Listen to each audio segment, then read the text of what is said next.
Hey everyone. Let's do a quick recap of what happened so far up to this point in my trading.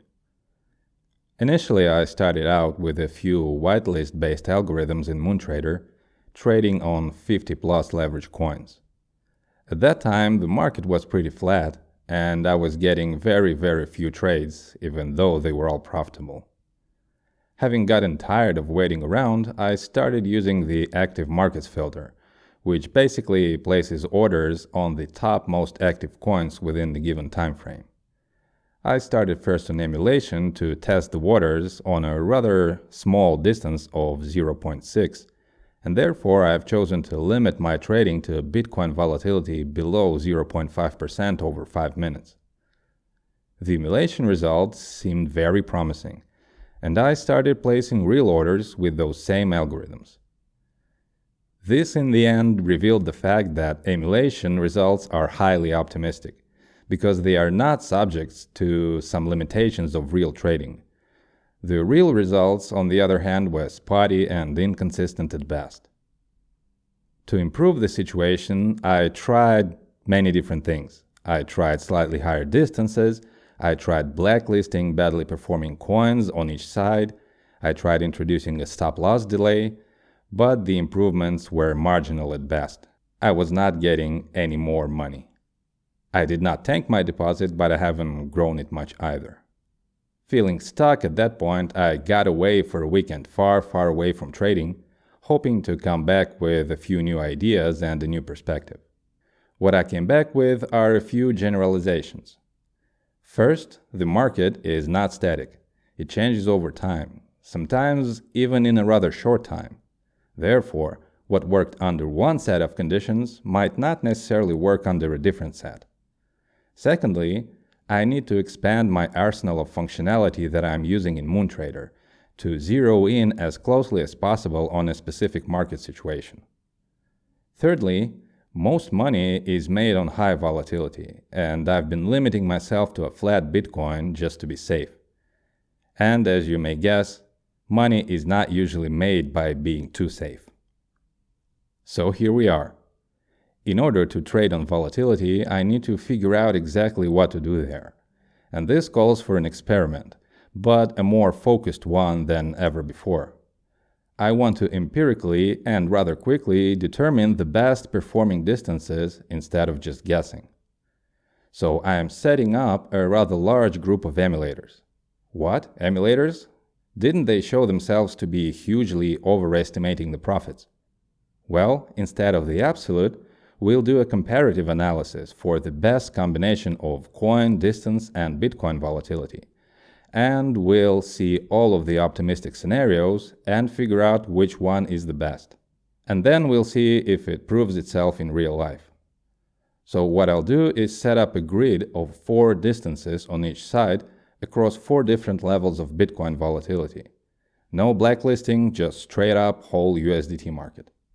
After some time of collecting data, I will be analyzing which coins work best at which distance based on which Bitcoin activity level.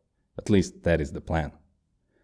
Come to think of it, for this experiment, I wouldn't have actually had to set up that many algorithms separated by different BTC activity levels if the reports were to include not only the different deltas for the specific trading pairs, but also the same information for Bitcoin at that point in time. I think it's a rather obvious improvement, and hopefully the developers would come out with it in upcoming updates. Actually, once before, I said that it would be cool to be able to just click on the report line and be taken straight to the corresponding place on the graph. And well, in the most recent update, that is exactly what they did. Huge props.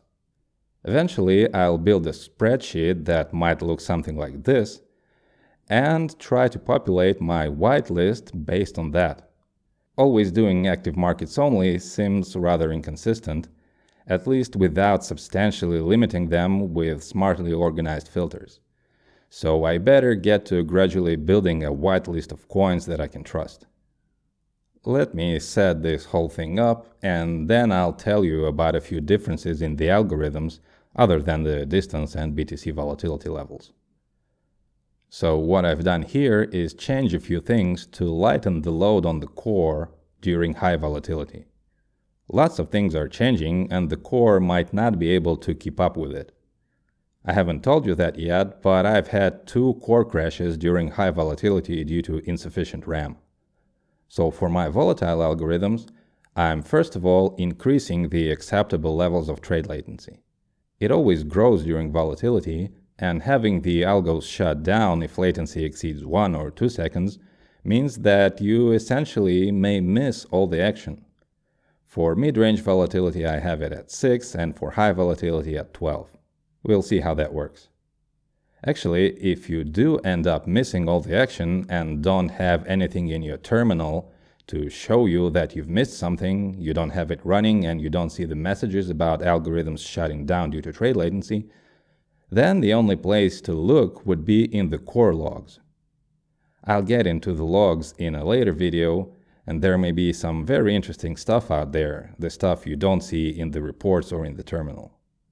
Secondly, I am removing as many filters as I sensibly can, such as the price step filter, the mark price filter, and reducing the frequency of filter checks by increasing this number.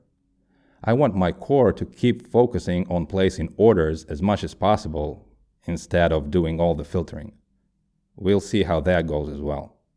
It would, in fact, be cool to be able to check all at once how all of these factors perform in the same market situation. To see, for example, how the algos perform with these filters on and with these filters off at the same time. However, at this point, I am limited to only 1 server and 1 account. It simply cannot take that intense of a beating. I could, of course, check them consecutively, but then we are in a different market situation and the experiment would not be fully pure and unbiased. Another thing worth noticing is that with only 1 server, I cannot run the same number of maximum active markets as before. Previously, I had 2 algorithms with 10 markets each, giving me a total of 20 concurrent orders. Now I have 8 algorithms, and that will give me 80 orders at any given time. That, I'm afraid, is a stretch. I'll reduce it down to 5 most active markets for a total of 40 active orders, and I'll see if that number has to be increased or decreased further. Okay, so let's run these, and I'll get back to you with the results as soon as some clear picture emerges.